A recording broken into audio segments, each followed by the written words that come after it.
Hi, everybody, and welcome to another edition of the Southern Fried Podcast, a production of the Arkansas Democrat Gazette. I'm Rex Nelson, senior editor of the Democrat Gazette, and those of you that listened to our previous show may have heard me visiting with Bevan Keating, the executive director of Wildwood Park for the Arts in far west Little Rock, but I thought that I better do another show because Bevan ended up saying to me, you know, Christina Munoz and Holly Judd, they're the ones, they're the voices and faces of the future at Wildwood, so you better get them on. So here we go. But I do want to, because there's so much happening in West Little Rock and so much happening at Wildwood, I do want to focus in on that. So welcome. Thank you. Thank you. Thanks. Appreciate y'all having me this morning.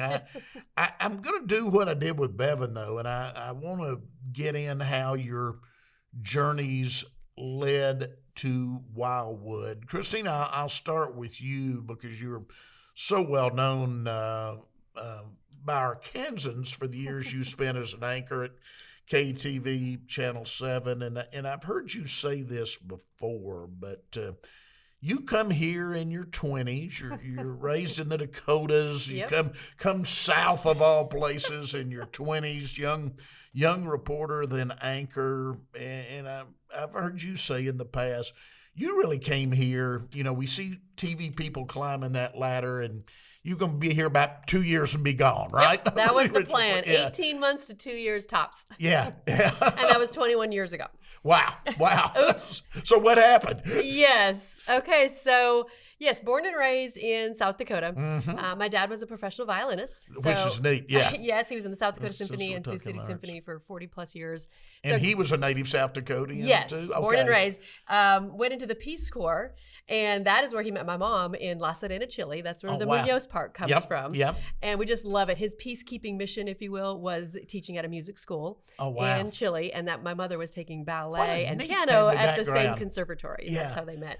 Yeah. We always laugh about moving to South Dakota because it was January. It was 29 below zero actual temp. She didn't speak a word of English. Oh, and she said she wow. cried for 6 months. But they were very in love and raised three daughters, all of us. I'm the youngest of three, very involved in the arts, in theater. And I actually was pursuing a professional career when I left Yankton, South Dakota. Yankton, the only reason anyone might have heard of it is Tom Brokaw's from there. That's right. So That's right. I got to work Knew at the that. same radio station that he Did you worked at. really? My sister now owns that radio station. And Does so she? What very a in neat the family. time.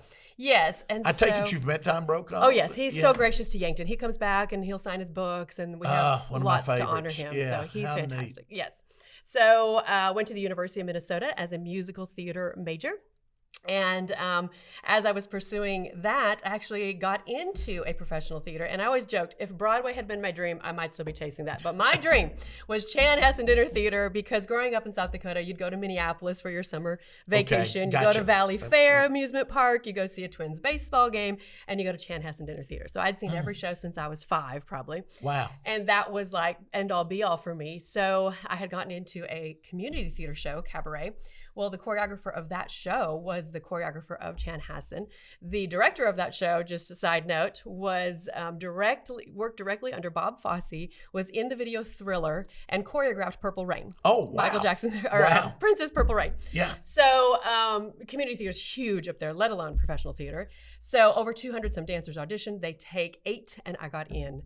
I thought I had won the lottery. This is like life achieving goals. This is it. I'm so thankful I stayed in school. When I speak to teenagers, I always say, I don't know why I stayed in school, and I'm so thankful I stayed in school. I had to rearrange my schedule because we had 2 shows on Wednesdays.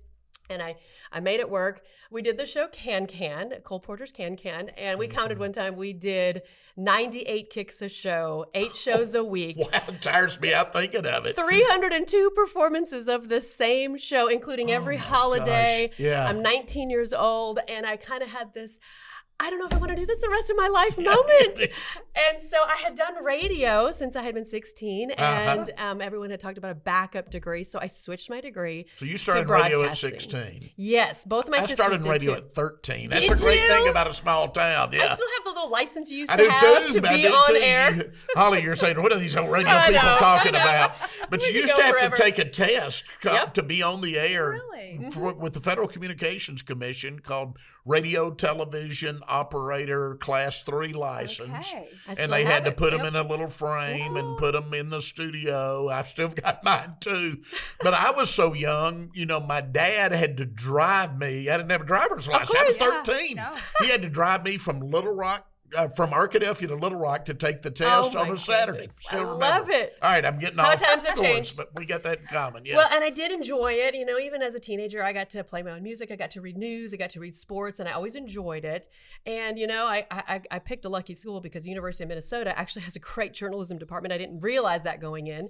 And as I'm taking these classes, there are some advisors and teachers that just see something in me and get very excited and start pushing me down that road. Mm-hmm. So I continued performing professionally for the next 3 years as I got my degree, but I could see this kind of shift in me. And I'm telling you, it was 9/11.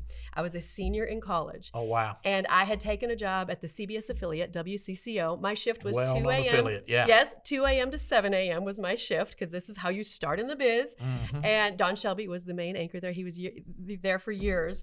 And my shift was ending on 9/11. And so, I was going about my day, and then that first plane hits. And you know this about news people. We tend to be a little on the crass side. We see a lot of death and destruction. The first plane is just an accident, a New York story. We all move Right. on. Right. When that second plane hit, newsrooms are never quiet. And there was No. this silence in the newsroom of recognition that this is an attack. Mm-hmm. This is a Minnesota story. This is everybody's story. This is our Pearl Harbor, Yes. basically, for our And generation. yeah. Minneapolis had an election that day, and they had Wow. to decide whether or not they would continue or not. They did decide to continue. So we, of course, go to national programming, but we would bring on the mayor, we would bring on the governor in between, and I stayed and I helped.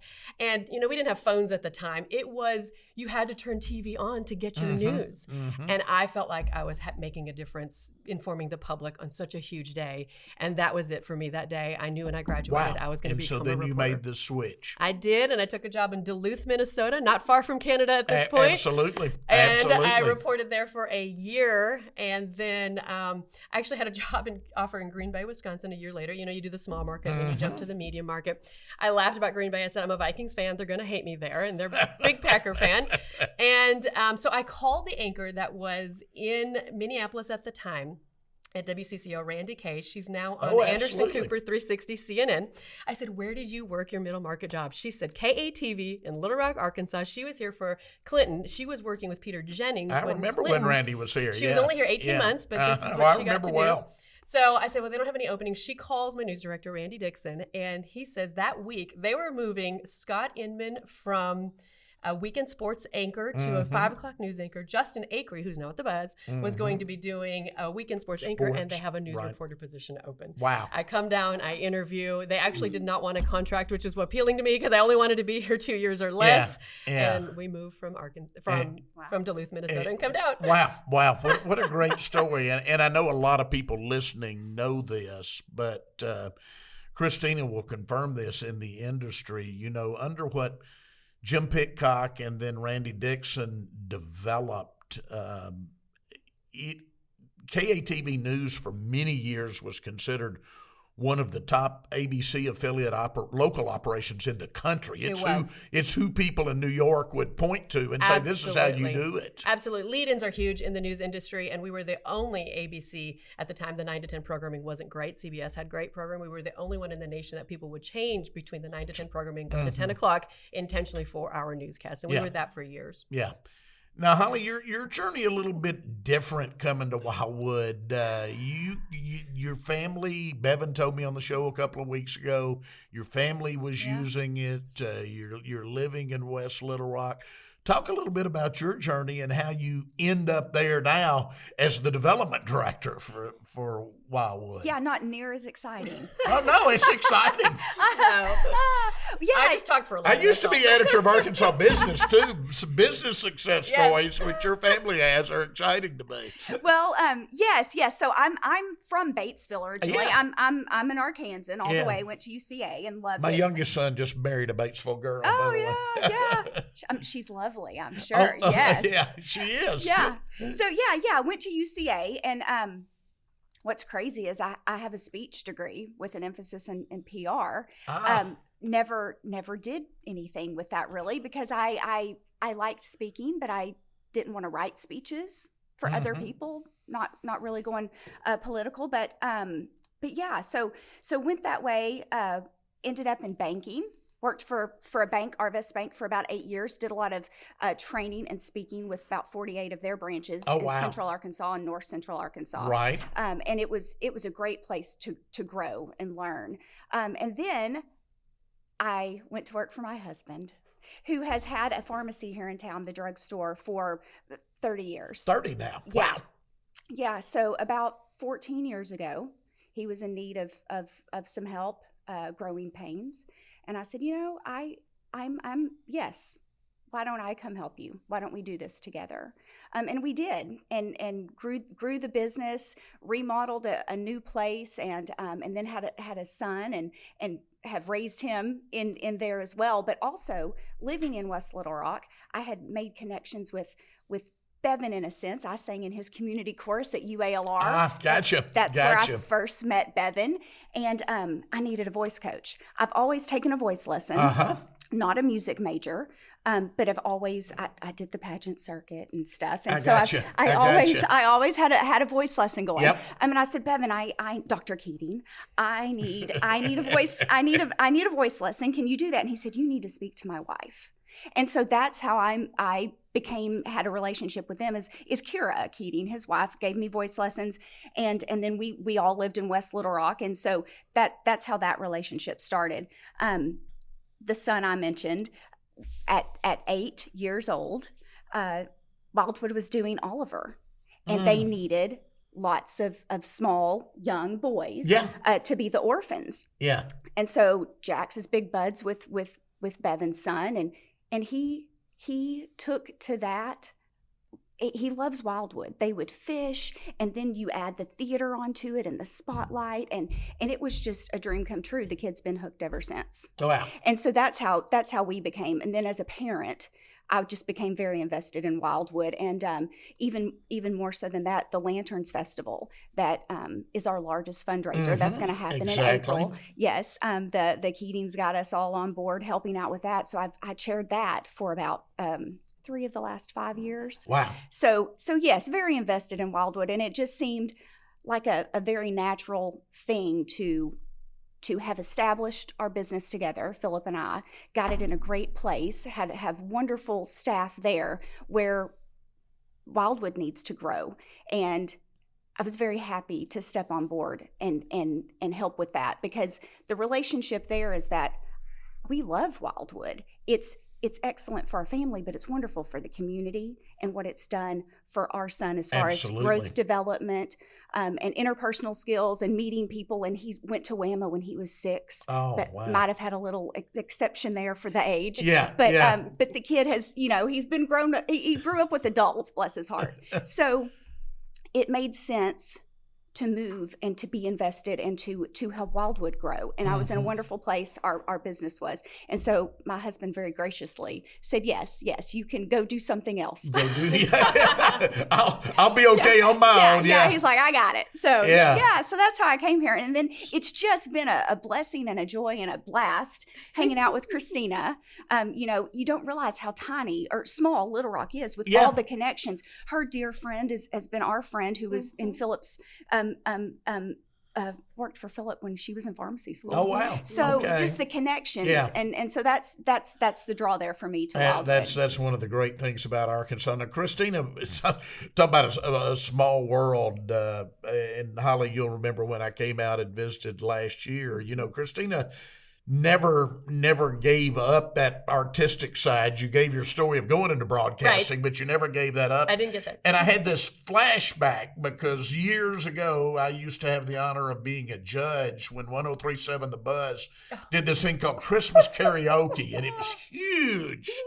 And not to be sexist, but we called them the Channel 7 girls, you know, and they were all so talented and all so young and good looking, and but Christina would choreograph, and they won every year. I mean, the battle was for second every year. Really well, and I mean, we credit Ann Presley with a lot of that because she's the one that came to me and said, "Let's choreograph, let's go big." The first one we did was instead of "Hey Mickey, you're so fine," "Hey Permy, you're so fine." We were cheerleading outfits. We went all out. And the crazy thing is 3 of those years, they were at Wildwood. Yeah. It got so big, we kept finding bigger entities. And then Wildwood's with their 600 seats. It got too big for that. We went to Simmons Bank Arena after that. So yes, that does take me back a little bit. but you have gotten more back into the art side of things in recent years. And this just seems like a perfect melding of your PR background and the arts background. It really was. I tend to say I took a 17-year hiatus, and then I blame/credit my kids for bringing me back. But I did do Ballet Arkansas. I was president of the board there for a while. They would let me be Clara's mom in the Nutcracker for all these years. And then I came back when my kids were able to be on stage. But I really thought I had hung up my dancing shoes, and I just really thought that was just a part of my past. And then when I left Channel 7, I blame/credit my kids. When I work nights, it's okay when they're babies. I was home in the morning, and that's great when they were going to school. My Sydney, my oldest, was 5. If she's gone 8 to 3 and I'm gone 1:30 to 10:30, I'm never going to see my kids. That's a good point. Very incredibly thankful for Tom Courtway and UCA. They brought me there, and I did PR marketing communications in the president's office. And while I love the experience and great public schools in Conway, that's another reason that we went. I was working an average of 73 hours a week, still not seeing my kids. Oh my gosh. It was crazy. A lot going on at UCA. And still is. Still is. Love the Bears. Bear claws up. Absolutely. But because I wanted to see more time with my kids, I left and started my own PR marketing firm. My business partner, Michelle Pugh, was the rep on the account for a while. So I was client, she was rep. We have our own agency. We have lots of different things going on. I still MC, and I still do all these different things that I do to create my own business as an entrepreneur. And right around then, my now 17-year-old was 8. And she wanted to try theater. And we had tried everything. We had tried softball and horseback riding and tennis, and nothing really clicked. I raised 2 kids. I understand. You know how you got to it keep trying to find the interest. And she was really on the very shy side. And so I was kind of curious. We tried theater, and oh my goodness, she absolutely loves it. She learns all these skills, the communication, the how to talk to people. And of course, the owner at the time just kind of casually said, "Oh, we just lost our ballet instructor." I said, "Oh, I used to teach ballet." She goes, "Do you want to?" And I said, "Sure." I went to my attic to get my ballet and point shoes back out. Oh, wow. And I was just so thankful that I still remembered how to do everything. So I teach 5 dance classes a week still at Red Curtain Theater. Wow. And this is because this is where they dance. This is in Conway. Yeah. And they started dancing, totally brought me back. And then I got very interested. So I started choreographing shows for them and directing shows for them. And then that's when Wildwood comes along and had seen some of my work there and asked me to come do Peter Pan, which was last year at Wildwood. And then we've done High School Musical. We've done Joseph and the Amazing Technicolor Dreamcoat. And so I have this now background of dance from years ago in choreography. And now I have this communications history as well. It was a perfect fit. I have never, just the opportunity to be able to do both of my loves, both of my passions, combine them together at the same time at Wildwood. It was just absolutely perfect. Yeah. You know, when I did the show with Bevan and when I came out last year, both, I was really, really excited about the vision. And I know all of you that are on the staff now share it for Wildwood, of course, is the development director. To the pressure it's on, Holly, to raise some money. No joke. No pressure. I feel it. Yeah, to feel the pressure to raise the money to make all this happen. But there's some pretty big dreams going on right now, are there not? Oh, yeah, absolutely. Every year, Lanterns gets bigger and bigger and bigger. We have, close to 10,000 people that come out. Typically, it's been a 3-day event, like a Thursday, Friday, a Friday, Saturday, Sunday. Last year we did 4 days. This year we're going to do another 4 days. But we have close to 10,000 people that come out, and every year we try to add to that. So that being our largest fundraiser has more of the community involvement coming in for that. That's one of my loves is Lanterns, of course. But yes, we have shows, of course, that bring in more and more people every show as that's gone out. As far as Christina's wonderful communication and spreading the word about that to get people to come out and to know where Wildwood is, because it has always just been this gem out there. Lots of people absolutely. When I wrote my columns, I because I try to stay away from cliches and hidden gem is such a cliche, but I wanted to do that because it really was for many years. Yeah, and it's becoming to be that shiny diamond that people now know about. When you say Wildwood, they actually do know where Wildwood is, and the joke is, since Costco came in, you hit Costco and go left. Exactly. We're right down the road, and that's helped immensely. But yes, we have big dreams. We want to be the community center for West Little Rock, and those dreams are actually becoming very, very visible, like tangible. We could just reach out and grab those. As far as whether we could get pickleball, have more people come out to fish and walk the trails. We have more people bring their pets out. It's just it's a lovely place. So yes, it would be great to have a restaurant, some cafe to sit. Really would be as a foodie, as a guy who likes to eat. To have your walk, to come in, have some coffee, a sandwich.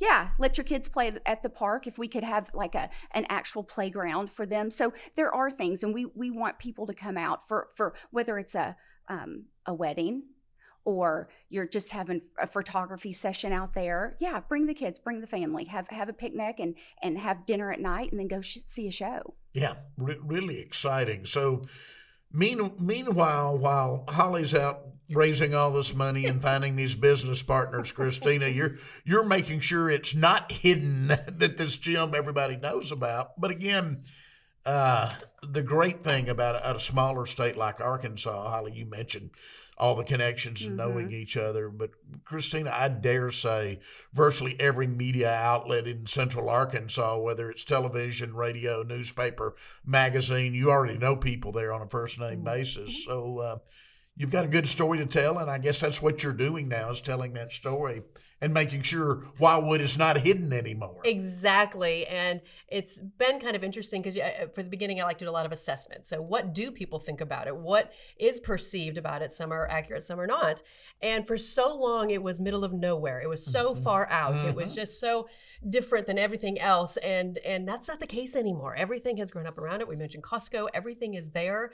And so it's interesting to kind of feel people out and go, some of them they say, I'm confused. It confuses me. Is it arts? Is it nature? And so I went to Bevan and I said, let's talk about this. What is our goal? And you can be all things. You can be both. And we are. And that is absolutely, we're not backing down from either one. It is nature. It has these trails. It has people walking their dogs. But now for many years, that wasn't a thing. That wasn't possible. So there are people that don't know that. So that's my job, to come in and tell the world and tell everybody through media, through outlets, through whatever means we can figure out, to let people know that, you can bring your dog, you can go fishing, you can enjoy this beautiful land, and at the same time, this gorgeous 600-seat theater where we do high-level, professional-level theater. And I think that's so important because there are lots of community theaters here, and we all support each other, and we're all one big community. But you can really start comparing the level of performances that we're doing to these tours that come in, and the tours are fantastic, but again, that's not that local dollar. We pay our performers, we pay our musicians, and it's such a big part of that, being part of this community,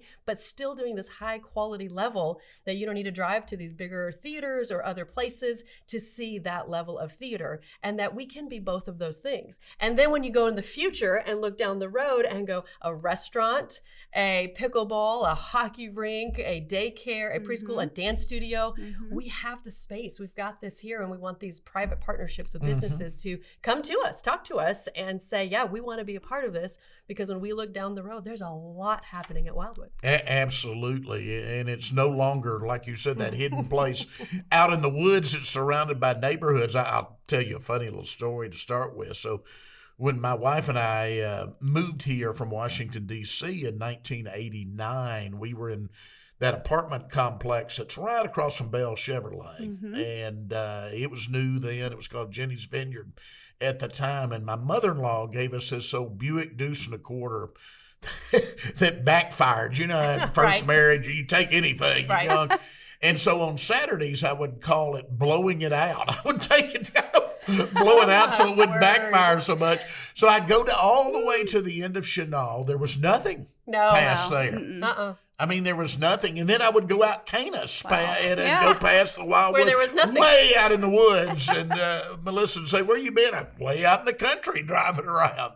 And it's all developed now. It doesn't look the same. But you've got this basically park now in the middle of all this development, Holly. And a term I used when Bevan and I visited a couple of weeks ago is you really could be the central park, if you will, of West Little Rock. Oh yeah, absolutely. The way things are moving and continue to grow out there, and the community and the family, we are that green space that could be left out there. Yeah. Yeah, it's these dreams that we have. Yes, to bring folks out and to, because we're not way out there anymore. Yeah, and plus you do so many different things, Christina. I think part of your role in educating people, old timers, people like me, old timers, a lot of them have in their mind still that Wildwood's just opera, and it's so much more, right? Right. Well, and I always relate it to the TV news business because consumer habit is incredibly hard to change. Mm-hmm. They can give it as an opera place is all. Right. Yeah. I mean, people still think Ned Permy is still on the TV. No. I still hear that too. I watch you every night. I've been gone 12 more than that, 12 years. So it is so hard to change that. So those that were there all these years ago still think that it might just be an opera house or not open to the public, or these different perceptions that are no longer realities. And that is my job. That is where I come in to tell the world and say, no, that is not the case anymore. We have lots going on out there. And the shows that we have, you really got to follow our Facebook page. You can also get on our email list. I mean, those are just good ways to find out what's going on with there. You can follow me as well because I post everything and anything about Wildwood all the time. And so to really learn that for this audience in particular, they don't need to drive somewhere else or go anywhere else. It's in their backyard. Yeah. And that they can access it. They have public access to it. Not to mention the weddings, engagements. Actually, engagements are really popular out there because it's beautiful. And so, yeah, you can call ahead and schedule those kinds of things, and senior photos as well. I mean, it's just a beautiful backdrop, beautiful. So just so many different things happening that you really kind of do have to follow us to kind of keep track of everything they're doing, not to mention all the new stuff coming. Yeah. By the way, it will go on a lot longer than 12 years. I kid you not, Christina. I still have people come up to me and say, we watch you on Arkansas Week every week. Are you kidding? I was last on Arkansas Week in 1996. Oh, my goodness. When I was political editor of this newspaper. Wow. And then I joined the governor's staff, 30 years. They But say when you see something so 30, often, you think you're still 30, seeing it, but that's a long it's time. a long time. Yeah. I know. And but I'm like, it still happens occasionally. Beth Hunt and I don't look alike, so I don't know what they are confusing, but it's fine. I just take advantage of it and smile. Oh, that's right. Just don't Shake even a correct hand. them. Just, Yep. That's right. Don't Yeah, even appreciate don't them even for watching, correct them. and- It's just a lot easier. It's funny. All right. So I'm going to end this the way I ended it with Bevan. Holly, dream big. Where do you see Wildwood 5 years from now, 10 years from now? I think it'll look very different. I think that we will continue to have all the wonderful things we still have. We still want to be your spring festival. We still will have these shows that are next level. I think that we want to partner with private entities because we can have a nonprofit and a private entity relationship there because they can co-support each other. You know, you have a vested interest if you can get some private industries out there to keep things going. I think we will become more people will become more aware of us, and so the popularity of the park will increase. But we can also support the other industries around us, the other businesses around us. So I think yes, let's look for a preschool that can also support and enjoy the arts and the nature around. Let's look for a dance studio or pickleball for the community, or a putt-putt, something like that. You know, and hey, why don't we have some fishing derbies? You know, Yeah. I mean, there's something for everyone, and it will look different. Let's have some snacks. Let's get in paddle boats on the lake. So yeah, lots of things going on. Dreaming big. Yeah. Christina, how about you? Your vision going forward, 5 years, 10 years. Okay, I'm going to put my marketing hat on first and go with the first year because everything we have coming up this year, we've talked about Pirates of Penzance will be in March. We have Lanterns in April, of course. But I'm super excited about, we are the first in the state of Arkansas to do one of these senior productions. We are doing Singing in the Rain, and I'm directing it. Oh, wow. You're the director. So I will be directing it. And how fun. I'm so excited for this because there are lots of people out there that maybe used to dance like me and then, decided to come back to it, and or the adult dance classes out here in West Little Rock have blown up in the last few years. Maybe it's COVID, I'm not sure, but there are so many people that are dancing again, 55, 65, 75, and they get to put on their tap shoes, dancing shoes, and we will be doing this. Junior productions have been going on for over 20 years. So the 13 to 18-year-olds, they've never done this. They just released them last year, and this is the first time Arkansas will be doing a 55-plus senior show in the state of Arkansas. So we think it's going to be good. We think this West Little Rock community, which is a booming, aging community, but we see it with pickleball. Like, they are interested in being active and doing different things. So we want to bring them to Wildwood, get them on stage, and that will be in June. Of course, we have our summer camps, Triple Thread in July, WAMA in June as well. And there'll be more shows coming, so stay tuned, of course, for everything that we'll be doing, as well as Come From Away, which is the 9/11 story that we'll be sharing in September with the 9/11 event. Outside of that, every year we're doing theatrical productions, very high-level theatrical productions. That will not stop. That will always continue. We just want to give you a place to have dinner, maybe before you go to the show. Different things that you can do with your kids and places you can take them to make this area really that central hub. When I think about 10, 20 years, it really could be that Central Park mentality where there are theaters and restaurants and all of it happening at Wildwood. And like Holly mentioned, the surrounding businesses in this area. It's such a booming community. There's so much growth in West Little Rock. I just really think that it's the place and the time for Wildwood to really grow. Yeah. I think that's a great place to stop. Thank you both for coming in. I'll have you both back. Oh, wonderful! Would love to. Yeah. Thank you. Good. That was fun, and I know there are things going to keep happening. There are new things popping up every month at Wildwood, so we'll definitely have you guys back. Thanks again to Holly Judd. She's the development director, and Christina Munoz, the communications director for Wildwood Park for the Arts in West Little Rock. You've been listening to the Southern Fried Podcast, a production of the Arkansas Democrat Gazette.